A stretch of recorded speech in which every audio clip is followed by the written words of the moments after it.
Hello again, everyone. I am Dornett Mullings, the twin sister of Calvin Berry and the founder of Justice Interrupted.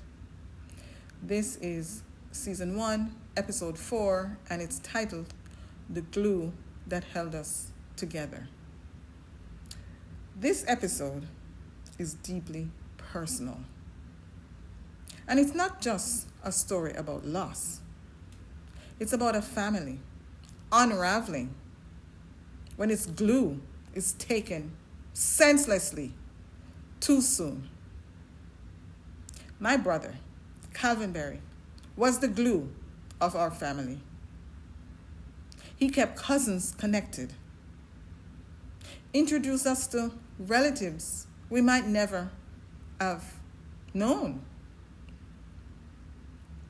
He made every gathering feel whole.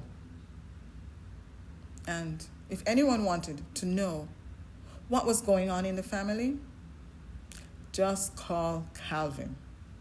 Always call on Calvin. Because he made sure none of us drifted too far apart. And he was not old. He was not sick. So I do not accept the explanation that his death was just an accident. To that I say, hell no. No way. Because Calvin was a healthy man. A man who worked hard. Delivering mail by day. Driving a semi at night. Doing everything he could to provide for his family. Ungrateful, in my opinion. And yet, something went terribly wrong. The official medical examiner ruled it an accidental drowning, complicated by diphenhydramine, which is the active ingredient in Benadryl.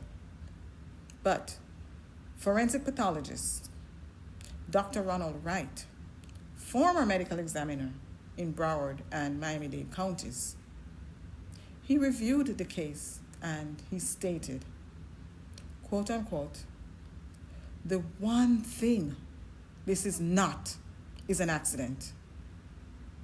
He noted the diphenhydramine level was unusually high, unlikely to have been accidentally ingested. And the lack of fluid in the sphenoid sinus does not align with drowning. No water in his lungs. Dr. Wright said he would have ruled the death as undetermined rather than accidental. And there are more questions. There were no empty pill bottles or receipts for Benadryl investigated by the Port St. Lucie Police Department in the home. They brought out bloodhounds that morning when he was reported missing, but the bloodhounds reportedly followed his scent. Yes, they did. Away from the canal, not in it. A drone search had negative results and did not locate him anywhere near the water. And he had a defibrillator, and that defibrillator data shows his heart still active 2 hours after he was reported missing.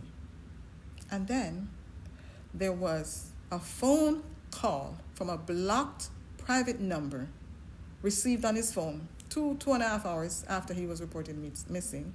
And that call was answered, but it was hidden from the 4 officers who were actively searching for Calvin that morning.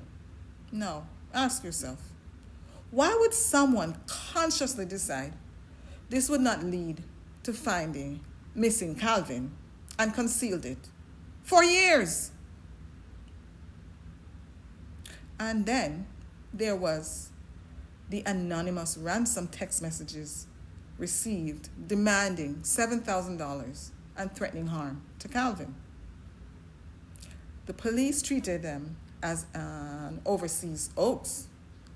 But how could someone abroad know the persons who received these text messages, numbers, unless spoofing was involved? And I'm not here to accuse anyone. I'm here to insist on transparency and answers. I believe there is more, and there was more happening behind doors. I believe greed can destroy what love builds.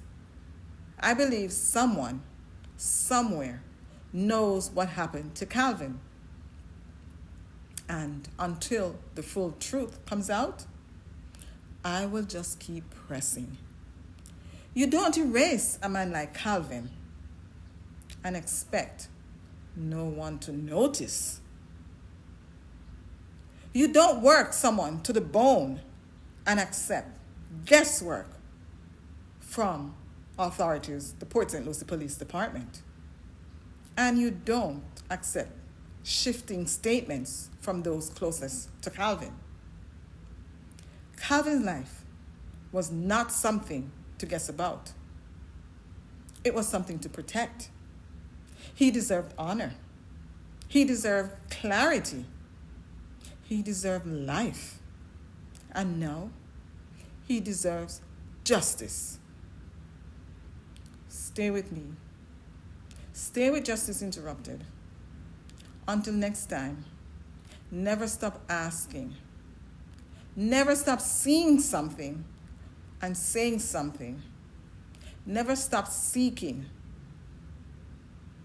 And as long as I have breath in my body, I won't stop saying his name, Calvin Berry, loud and clear, Calvin Berry, because the truth matters. Calvin mattered. Until next time, this is Justice Interrupted. Thank you.